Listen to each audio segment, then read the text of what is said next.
जय हिंद दोस्तों।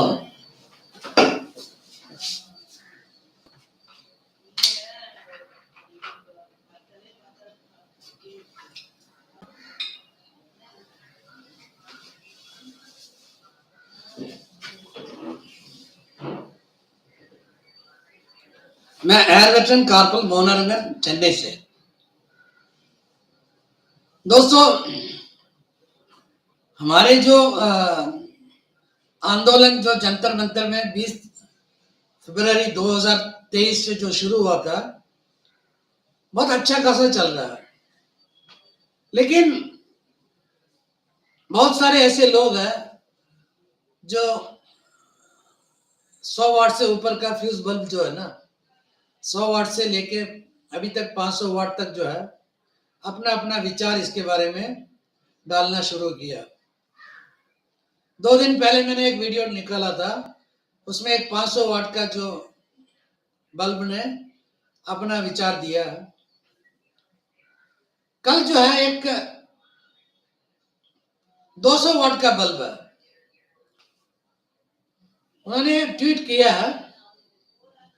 और हमारे जो माननीय प्रधानमंत्री श्री मोदी जी को जो है उसके नाम पे ट्वीट किया। दोस्तों, ट्वीट भी क्या किया, क्योंकि ये जो है ना, उसने ट्वीट किया या किसी और ने किया हम ये नहीं बता सकते, लेकिन जो सोशल मीडिया में है उसी के अनुसार मैं बात कर रहा हूं। अभी इन्होंने जो है, इसका नाम है हरिंदर पाल सिंह चिन्हा। ये 200 वाट का फ्यूज बल्ब है। तो इसका कहना यह है कि मैं पढ़ के सुनाता हूं। जंतर मंतर पर अधिकारियों के विरोध में, सर यार, विरोध की भावना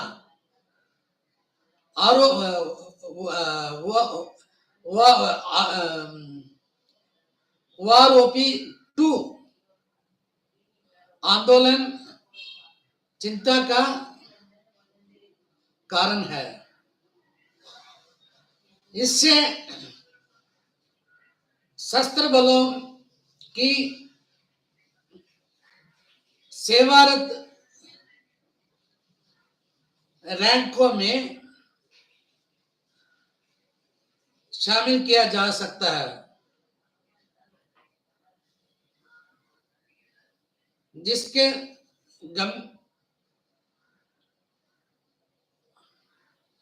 मैं इंग्लिश में पढ़ लेता हूं। Anti officers sentiments at Jantar Mantar. WROP2 agitation is a cause for worry. This may get inducted in the serving ranks of armed forces, which will have serious consequences. Government should act before it is too late. इसका कहना यह है कि मतलब ये जो धरना जो चल रहा है जंतर मंतर पे WROP2 के बारे में और बाकी विषय के बारे में, ये मतलब चिंताजनक, और इसका असर जो है सर्विंग सोल्जर के ऊपर पड़ेगा। क्या जवाब दे रहा है, क्या लाजवाब सोच है इसका। इतना घटिया सोच किसी इंसान के दिमाग में अगर आएगा तो ये फ्यूज बल्ब के दिमाग में आएगा, वो भी 100 वाट से ऊपर के। ये इसको मतलब ये खत्म करने के लिए बात कर रहा है, इसको रोक लगाने के लिए। पहले जो एक 500 वाट का जो फ्यूज बल्ब है उसने भी ऐसे किया था कि ये डिफेंस रैंक में जो है मतलब जो सर्विंग वालों के ऊपर असर पड़ेगा, इसलिए इसको बंद करो। और ये जो 200 वाट का जो बल्ब है ना, ये भी उसी संगठन का है, उसी ग्रुप का है। दोस्तों, अभी जो है ना, अभी हमारे जो आंदोलन अभी कितने दिन हुआ, अब तो 15 दिन हुआ है। ये अगर 15 दिन के अंदर ये हाल है और हमारे जो तकरीबन कम से कम लगा लो 25 लाख फौजी है। 25 लाख फौजी में अगर 5% भी अगर आगे निकलते हैं ना, तो समझ लो कि 1.25 लाख फौजी हो जाएगा। दोस्तों ये सर्विंग के क्यों लेके आ रहे हैं अभी, क्योंकि ये और कुछ बात ही नहीं कर सकते। जो ऐसे नालायक जो बात कर रहे हैं ना, ये ऐसे क्यों नहीं बोल रहे कि मतलब ये OROP 1 हो या 2 हो, इसमें सबसे ज्यादा फायदा आफसेस को मिल रहा है, तो आफसेस को, लेकिन OROP 2 में सबसे ज्यादा फायदा जो है शहीद परिवारों को मिलना चाहिए। OROP में सबसे ज्यादा फायदा जो कम उम्र में जो गया सिपाही नायक हवलदार को मिलना चाहिए और रिजर्विस्ट भाइयों को मिलना चाहिए। ये कभी इन्होंने अपने मुंह से नहीं निकाला। मुझे चाहिए, हमें चाहिए, और दे दो, और दे दो। हम तो इसी के विरोध कर रहे हैं ना। हम तो कोई किसी भी पार्टी के खिलाफ हम बात नहीं कर रहे सर। हमारे जो इस देश की जो सेना है, सेना के बारे में हम बात नहीं कर रहे। हम तो इतना ही बात कर रहे हैं कि 1 रैंक 1 पेंशन जो जवानों का हक है, इसमें जो है सबसे ज्यादा फायदा आपसे इसको गया। यही तो हमारी मांग है। और ये सारे लोग जो है 1973 की बात जब कर रहे थे, 1973 में कौन सा अफसर 50% पेंशन ले रहा था? दोस्तों यहां तक कि जो है ना, छठा पे कमीशन तक इनके जो डिसेबिलिटी का जो है ना, अगर आप सुनोगे तो हैरान हो जाओगे।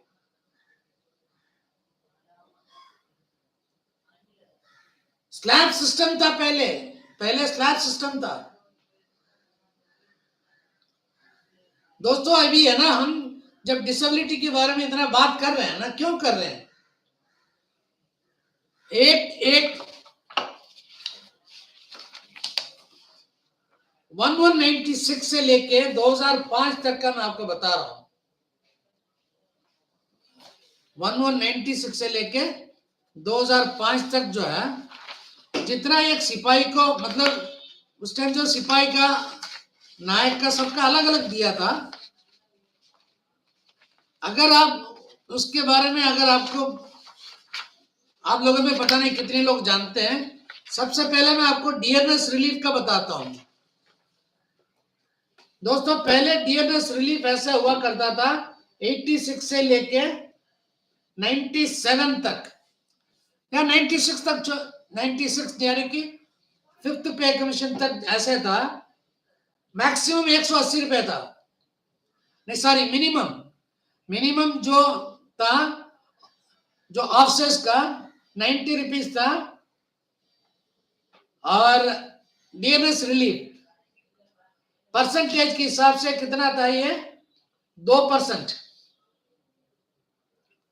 2% जो है ऑफसेस का, और जवानों का या फैमिली पेंशनर का 4%। और 4% का मिनिमम कितना था? 70 रुपीज। और ऑफसेस का जो है 2%, और इसका जो है 90 रुपीज। दोस्तों ये जो है ना, फिर बाद में लेके आया 87 जनवरी, पहले जो मैंने बताया 86 सेकेंड हाफ, फिर 87 जनवरी का जो है 8% डीए, ये नीचे रैंक का था। और मिनिमम उसका था 140 रुपीज। और ऊपर का रैंक का कितना था? सिर्फ 5%। 5% ऊपर का, यानी कि 8% नीचे का और 5% ऊपर का। तो ऐसे ही देते थे पहले। ये मतलब इसमें ना, हम सिर्फ अपनी रैंक ऑफसेस का नहीं बताते। ये जो है गोलमाल का किसने किया है, इसमें सबका हाथ है। ये ब्यूरोक्रेट्स भी अपने जो कमाने के चक्कर में ये मतलब बीच में आके सारी चीज ले लिया, सारी चीज। तो सर फिर उसके बाद जो है 87 सेकेंड हाफ में 13% और हाईएस्ट कितना था 8%, यानी कि हमेशा जो है हायर रैंक से जो है हमारा नीचे रैंक का जो है ज्यादा परसेंटेज था। तो इसमें क्या हुआ था कि कोई ज्यादा फर्क नहीं था, कोई ज्यादा फर्क नहीं था कि मतलब 50 रुपए से लेकर 60 रुपए तक उन दिनों में 50 रुपए से 60 रुपए का फर्क था। लेकिन बाद में ये कैसे चेंज हुआ, किसने चेंज किया है, ये सारे चीज जो है ना ये इन सबका जो है इन सबका मिली भगत है इसमें।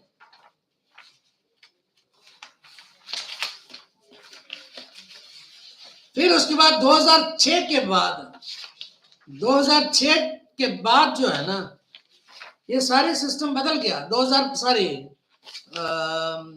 97 के बाद ये सारे सिस्टम इन लोगों ने बदल दिया। और 2006 में क्या किया, परसेंटेज जो भी परसेंट है 96 से लेके 4 शुरू किया, 4% से सबके लिए बराबर। और इसी की वजह से जो है हमारे बीच का जो फैसला जो है ना बढ़ता गया। पहले जो है नीचे से लेके ऊपर तक रैंक का जो है ना इतना डिफरेंस नहीं था, चाहे कोई भी रैंक हो, सिपाही से लेके नायक, नायक से हवलदार, हवलदार से नायब सूबेदार, नायब सूबेदार के ऊपर subedar, subedar major, honorary lieutenant, honorary captain या रेगुलर कैप्टन, मेजर, ये सारे जो है ना ये मतलब डीए की वजह से जो है सबका जो है डिफरेंस इतना नहीं था। लेकिन जब से परसेंटेज में आया ना तो ये बहुत सारे डिफरेंस स्टार्ट हो गया, बहुत सारे डिफरेंस। इसी का जो नतीजा अभी हम भुगत रहे हैं।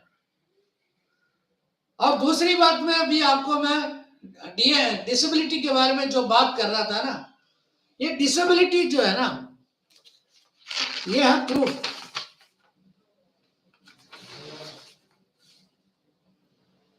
हम जो है कोई भी बात जो है बगैर प्रूफ बात नहीं करते हैं, ये प्रूफ है।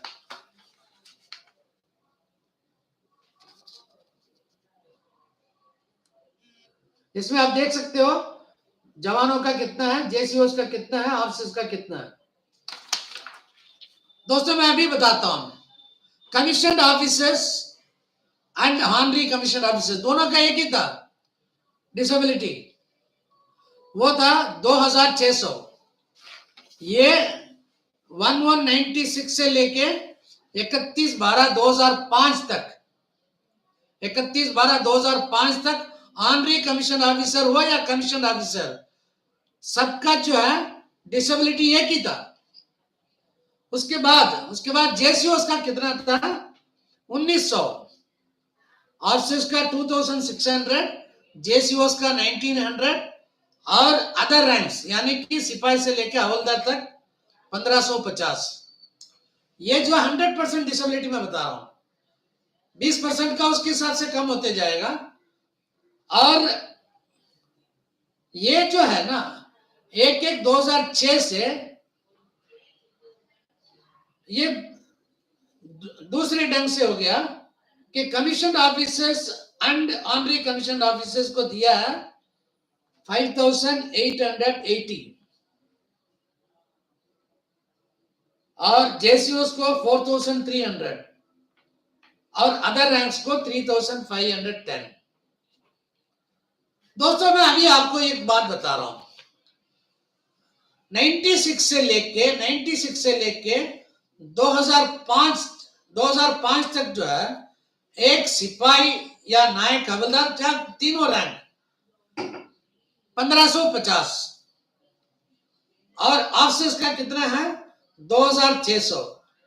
कितना गुना ज्यादा है, कितना परसेंटेज ज्यादा है।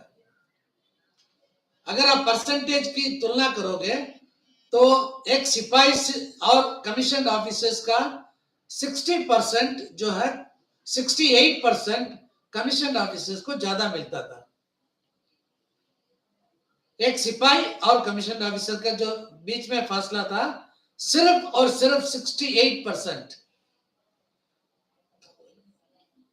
और 2006 के बाद जब इन्होंने डिसेबिलिटी जब लागू किया था वहां भी 3510 और 5880, यहां पे भी फासला कितना है, सेम 1.68। दोस्तों अभी जब 12,000 रुपए जो है ना, जो 7th पे कमीशन में जब 12,000 जब फिक्स किया था अदर रैंक्स को, ये 12,000 के हिसाब से अगर सेम रेशियो 1.68 अगर आप करोगे, ऑफसेस का 21,000 से कम बनता, 21,000 भी नहीं बन रहा था। 100% मैं बता रहा हूं। और जेसीओस को कितना बन रहा था, जेसीओस को जितना उनको अलॉट हुआ 17,000 वही बनता था। लेकिन ये 21,000 रुपए जो ऑफसेस को मिलना था वहां पे कितने में फिक्स किया था, 27,000 फिक्स किया था। भैया ऑफसेस का जो है ना बहुत प्रॉब्लम्स ज्यादा है, क्योंकि कम पेंशन मिलता है, जवानों को ज्यादा पेंशन मिलता है, क्योंकि एक हमारे जो है ना 100 वाट का जो है फ्यूज बल्ब, एक संगठन का जो है ना ऑल इंडिया संगठन का जो 100 वाट का फ्यूज बल्ब है, उन्होंने यही कहा था कि सूबेदार मेजर ज्यादा पेंशन लेता है, सूबेदार मेजर से सिपाही ज्यादा पेंशन ले रहा है। डीएससी का 15 साल और आर्मी का 15 साल दोनों मिला के वो एक सूबेदार से ज्यादा उसको पेंशन मिल रहा है। ऐसे नालायक 100 वाट्स भी गया हमारे बीच में। 100 वाट्स का वो मतलब 200 वाट्स का नहीं है, 100 वाट्स का। वैसे ये भी है 27,000 रुपए जो है ऑफसेस के लिए, वो भी कम था। तो इन लोगों ने क्या किया, 7th पे कमीशन माना ही नहीं, एक्सेप्ट नहीं किया था। पहले जितने भी लोग डिसेबिलिटी ले रहे हैं ना, सबको मालूम है इसके बारे में, सबको मालूम है, क्योंकि पे कमीशन लागू हो गया था सबके लिए, सर्विंग वालों के, सारे पेंशनर्स के लिए। लेकिन सर्विंग वालों का लागू नहीं हुआ था, सर्विंग वालों का लागू हुआ था 2017 के बाद, और डिसेबिलिटी एलिमेंट चेंज हुआ था 2017 के बाद। डिसेबिलिटी का अरियर लोगों को 2017 में मिला, क्योंकि ये बैठ गए थे डिसेबिलिटी के ऊपर। ये जो अभी बता रहा है ना कि जैसे वो जवान इकट्ठे हो रहे, ये सर्विस के लिए जो हानि पैदा करेंगे, मैं इन्हीं से यही पूछना चाहता हूं, यही आपका मतलब जवानों के मतलब वेलफेयर? जो 500 वाट का जो नेवी का बंदा जो कह रहा था ना, हमारे संगठन जेसीओस वार्स के वेलफेयर के लिए हमेशा सोचते हैं, यही है आप लोगों का संगठन का। एक सिपाही को कितना नुकसान हुआ जो इनवैलिड आउट है, 100% इनवैलिडेटेड आउट, कितना मिल रहा है भैया, 8,200, 8,200, बल्कि उसको मतलब 100% एज पर स्लैब सिस्टम 12,000। जय हो, जय हो। शर्म नहीं आता आपको मतलब ये बोलते हुए कि प्रधानमंत्री को जब ट्वीट करते हो कि जंतर मंतर का आंदोलन किसी तरह बंद कर दो, किसी तरह बंद करो का मतलब क्या, बाय यूजिंग फोर्स, पुलिस, कानूनी कार्रवाई? आप यही कहना चाहते हैं क्या इनडायरेक्टली? मिस्टर 200 वाट्स, हमारे पास हारने के लिए भी कुछ नहीं है, हम तो ऑलरेडी नंगा हो चुके हैं, अभी और क्या नंगा करोगे? क्यों डर लगता आपको? अभी तक जो है ना सिर्फ ट्रायल चल रहा है जंतर मंतर पे। 20 तारीख को एक दिन के लिए हमने सबको बुलाया और जंतर मंतर में खड़े होने की जगह नहीं था। हमने लोगों से रिक्वेस्ट किया, भैया जिनको जाना है जा सकते हैं, क्योंकि लोग आते जाते रहते हैं, इसलिए जो है जिसको दफ्तर जाना यहीं जाना, तो हमने लोगों से रिक्वेस्ट करके लोगों को वहां से हटाया, और मतलब जितने लोग अंदर थे उससे आधा जो है बाहर खड़े थे, टेंट्स मतलब फेंसिंग से बाहर। ये मत सोचो कि मतलब जंतर मंतर पे जो है ये मतलब वो वाला संगठन नहीं है जो 5 साल में जो 5 साल चला रहा था। अपनी सिक्योरिटी सेल एजेंसीज में जो काम करते हैं ना, उनको नहीं डालते अंदर। ये जो भी आ रहे हैं ना अपनी मर्जी से, कहां से नहीं आ रहे हैं। अभी हम लोगों से ये रिक्वेस्ट करते हैं, भैया अभी जब तक हम कॉल नहीं करेंगे मत आना, क्योंकि हमें भी मालूम है हमें शांतिपूर्वक ये काम चलाना है, और कानूनी तौर पे कानून की मतलब रक्षा करना भी हमारा फर्ज बनता है। हमारे बीच में ऐसे ऐसे लोग घुस जाते हैं फौजी के इस पे आड़ पे, और कुछ प्रॉब्लम क्रिएट करना चाहते हैं। इसलिए हम भी है ना अपनी तरफ से पूरी तैयारी करते हैं, ऐसे लोगों को अंदर घुसना न दे करके। अब 12 तारीख का जो आंदोलन, बहुत लोग पूछ रहे हैं सर 12 तारीख को कोई कॉल है क्या? भैया कोई 12 तारीख या 10 तारीख 9 तारीख ऐसा नहीं है। यह आंदोलन 20 तारीख से चल रहा है। कल होली के दिन रंगों का त्योहार सब लोगों ने मनाया, और लेकिन जो जंतर मंतर पे है ना, फिर भी लोग, पुलिस का परमिशन नहीं था, फिर भी जो है रिक्वेस्ट करके सिर्फ 20 लोगों का परमिशन दिया। वो भी कोई टेंट नहीं, कुछ नहीं, कोई टेंट वेंट कुछ नहीं है। बस आपने देखा होगा वो वीडियो, फुटपाथ के ऊपर बैठे थे, क्योंकि हम ये मतलब संदेश पहुंचाना चाहते हैं सबको कि चाहे धूप हो या बारिश हो, कोई त्योहार हो, हम वहां मौजूद रहेंगे। कोई भी 12 तारीख के जो है 12 तारीख के इसमें मत आना। हाँ, हमारे जो है सबका सैनिक संघर्ष कमेटी और पूरे ऑल इंडिया के जितने भी संगठन है, हम सबका जो है एक रिप्रेजेंटेटिव वहां पे है। दोस्तों ये सिर्फ सबका सैनिक संघर्ष कमेटी का नहीं है, ये सबका सैनिक संघर्ष कमेटी है, जेसीओस वॉर्स वेटरन्स एसोसिएशन चेन्नई जोवा का है, पांडिचेरी का है, दिंडकल का है, एमपी का है, असम का है। ऐसे ऐसा कोई स्टेट नहीं है जहां से जिनका मतलब रिप्रेजेंटेटिव यहाँ ना हो। ये मतलब पूरे के पूरे पूर्व मतलब एक्स सर्विसमैन का आंदोलन है। इसमें कोई लीडर कुछ न कोई नहीं है। हम सब जो है सेवक है, हम सब सेवक है। दोस्तों इतना याद रखना, 12 तारीख के लिए जो है आप जिनको हम बुलाते हैं, जैसे कि लिबरलाइज्ड फैमिली पेंशनर, यानी कि जो शहीद परिवार के जो पेंशन लेते हैं, वो कृपया करके आप आ सकते हैं। रिजर्विस्ट भाइयों से मैं रिक्वेस्ट करता हूं, क्योंकि आपके लिए मैं लेटर बना के लेके आ रहा हूं। आनरी नायब सूबेदार, आनरी हवलदार, आनरी नायक, और आनरी नायक, आनरी नायब सूबेदार, आनरी हवलदार, इन तीनों रैंक का जो है फैमिली पेंशनर्स, आप सबको जो है 12 तारीख को जरूर आना पड़ेगा, क्योंकि कुछ ऐसे हम आपको डॉक्यूमेंट्स दे रहे हैं, वो आप जो है जिनको पहुंचाना है वो पहुंचाइए, ताकि आपके साथ न्याय होगा। अदरवाइज जब भी हम कॉल करेंगे वीडियो के माध्यम से, ना मेरा वीडियो होगा मेरा वीडियो, या नहीं तो कपिल सिलानी का, या नहीं तो सबका सैनिक संघर्ष कमेटी, हम तीनों में से किसी का वीडियो निकलेगा, तब आप पहुंच जाइए। अदरवाइज जो अभी चल रहा है, हमें 200 लोग हैं बस, क्योंकि परमिशन 150 से ऊपर नहीं है, 100-150 से ऊपर, फिर भी 200 तक तो वो मान लेते हैं, इसलिए ज्यादा भीड़ भी हमें इकट्ठा नहीं करना। और 12 तारीख को कोई स्पेशल कॉल हम नहीं दे रहे हैं। अगर जो भी आएगा 12 तारीख स्पेशल कॉल के लिए, जो नॉर्मल पेंशन है, आप अपना सोच लो 2 बार।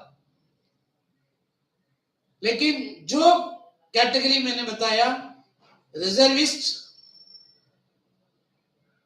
आनरी नायक, आनरी हवलदार, आनरी नायब सूबेदार, 2006 से पहले का, 2006 पहले का और 2006 से लेके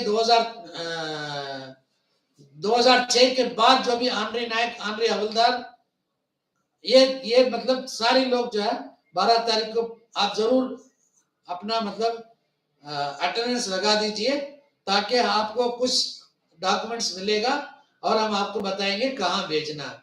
जो नहीं आ सकते वो आप अपना रिप्रेजेंटेटिव भेज सकते हो, हम उनके हाथ में वो चीज दे देंगे। जय हिंद, वंदे मातरम, भारत माता की जय, इनकलाब जिंदाबाद।